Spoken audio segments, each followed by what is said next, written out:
کیا اللہ کو کوئی کام کرنے کے لیے بولنے کی ضرورت ہے؟ اور گزشتہ ہر دھرم اور ضدی قوم کی تاریخ جاننے کا کیا فائدہ ہے؟ آئیے ان سوالات کے جوابات جانتے ہیں آج کے ایپیسوڈ میں۔ بسم اللہ الرحمن الرحیم۔ ناظرین محترم، السلام علیکم ورحمۃ اللہ وبرکاتہ۔ سبیل قرآن کے اس تفسیر پروگرام میں ایک بار پھر آپ سبھی کا استقبال کرتے ہیں۔ آج آپ کے سامنے سورہ غافر کی آیت نمبر 68 سے لے کر 72 تک کی تفسیر لے کر حاضر ہوئے ہیں۔ آئیے سے پہلے آیت نمبر 68 کی تلاوت کو اس کے ترجمے کے ساتھ سن لیتے ہیں۔ كتاب أنزلناه إليك مبارك ليدبروا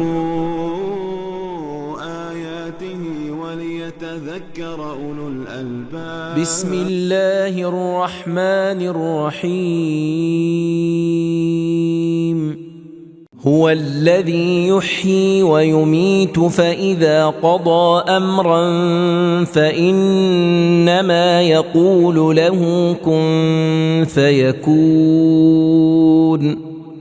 وہ وہی خدا ہے جو جلاتا اور مارتا ہے، پھر جب وہ کسی کام کا کرنا ٹھان لیتا ہے تو بس اس سے کہہ دیتا ہے کہ ہو جا، تو وہ فوراً ہو جاتا۔ اب آئیے سورہ غافر کی اس آیت کے اہم نکات کو بھی جان لیتے ہیں۔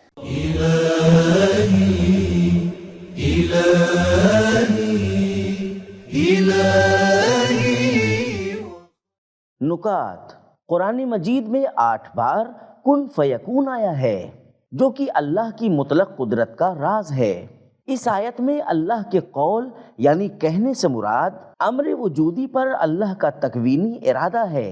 اللہ کو بولنے کی کوئی ضرورت نہیں ہے۔ فَإِنَّمَا يَقُولُ لَهُ كُن فَيَكُونُ۔ سورہ غافر کی آیت نمبر 68 کی تلاوت، ترجمہ اور اس کے نکات کو جان لینے کے بعد اب آئیے اس کے اہم پیغامات کو بھی جان لیتے ہیں۔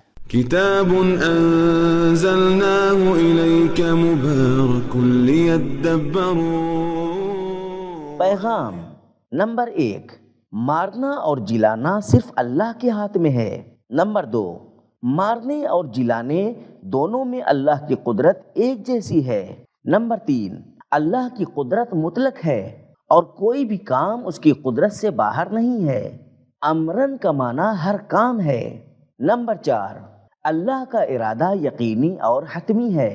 اب آئیے سورہ غافر کی آیت نمبر 69 اور 70 کی تلاوت کو اس کے ترجمے کے ساتھ سن لیتے ہیں۔ أَلَمْ تَرَ إِلَى الَّذِينَ يُجَادِلُونَ فِي آيَاتِ اللَّهِ أَنَّى يُصْرَفُونَ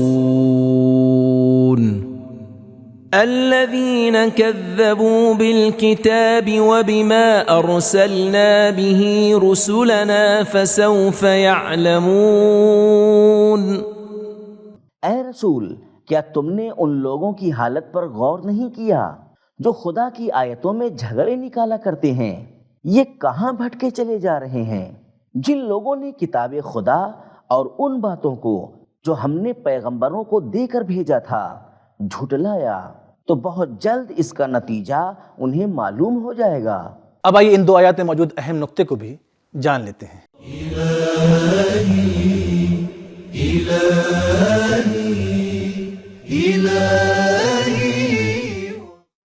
نکتہ: اس سورے میں 3 بار بیجا جھگڑوں کے بارے میں بیان ہوا ہے۔ الف: آیت نمبر 35 میں اس کو عظیم گناہ اور دل پر مہر لگنے کا سبب بتایا گیا ہے۔ ب: آیت نمبر 56 میں جھگڑے کی وجہ تکبر کو بتایا گیا ہے جو جھگڑنے والوں کے دلوں میں ہوتا ہے۔ جیم: اس آیت میں جھگڑنے والوں کی گمراہی اور بھٹکنے کی بات ہو رہی ہے۔ تفسیر نمونہ: سورہ غافر کی ان 2 آیات کے اہم نقطے کو جان لینے کے بعد اب آئیے اس کے پیغامات کو بھی جان لیتے ہیں۔ كتاب أنزلناه إليك مبارك ليدبروا۔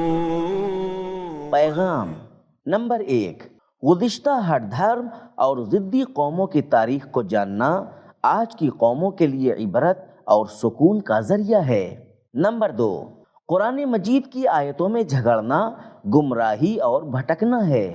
نمبر 3، تبلیغ میں ڈرانے کو بھی مثبت مقام حاصل ہے۔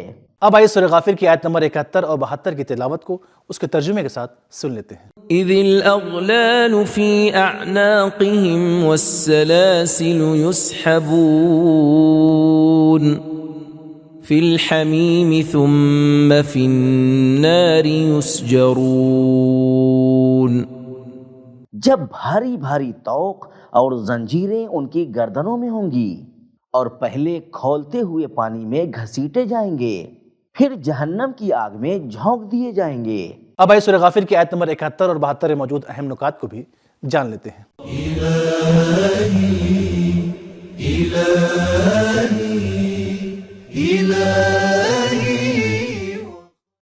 نکات: اغلال جمع ہے غل کی، جس کا معنی ہے وہ طوق جو کسی کی گردن میں ذلت کی علامت بنا کر ڈالا جاتا ہے۔ سلاسل جمع ہے سلسلہ کی، جس کا معنی ہے زنجیر، اور یسحبون کا معنی ہے زمین پر گھسیٹنا۔ یسجرون کا معنی ہے آگ بھڑکانا۔ اس آیت میں کافروں کے لیے مختلف قسم کے عذاب بیان کیے گئے ہیں۔ الف، طوق و زنجیر میں جسمانی سزا، الاغلال۔ بے، جہنم میں لے جانے کا طریقہ جو کہ ذلت کے ساتھ ہے، یسحبون۔ جیم، پہلے کھولتے ہوئے پانی میں پھر جہنم کی آگ میں، فی الحمیم ثم فی النار۔ دال، جہنم کی بھڑکتی ہوئی آگ جو کبھی ٹھنڈی نہیں ہوگی، یسجرون۔ سورہ غافر کی ان دو آیات کے اہم نکات کو جان لینے کے بعد اب آئیے اس کے اہم پیغامات کو بھی جان لیتے ہیں۔ كتاب أنزلناه إليك مبارك ليدبروا۔ پیغام نمبر 1، ضدی اور ہٹ دھرم لوگوں کو عذاب دیکھنے کے بعد اپنی گمراہی کا پتہ چلے گا۔ نمبر 2، جھگڑنا اور حق کو جھٹلانا انسان کو طرح طرح کے عذاب میں گرفتار کر دیتا ہے۔ نمبر 3، خود کو بڑا سمجھنا اور تکبر ایک دن ذلت میں بدل جائے گا۔ بغاوتوں، غرور اور شرک کرنے کو بے جواب نہیں چھوڑا جائے گا۔ تو ناظرین، ہم نے جانا کہ اللہ کو کسی کام کرنے کے لیے بولنے کی ضرورت نہیں ہوتی۔ بولنے سے مراد اس کا تکوینی ارادہ ہے، یعنی وہ صرف ارادہ کرتا ہے اور کام ہو جاتا ہے۔ اور گزشتہ ہٹ دھرم اور ضدی قوم کی تاریخ جاننا آج کی قوم کے لیے سکون اور عبرت کا ذریعہ ہے۔ تو یہ تھا ہمارا آج کا ایپیسوڈ۔ ملتے ہیں اگلے ایپیسوڈ میں، تب تک کے لیے خدا حافظ۔ سبیل قرآن، قرآنی سماج کی پہچان۔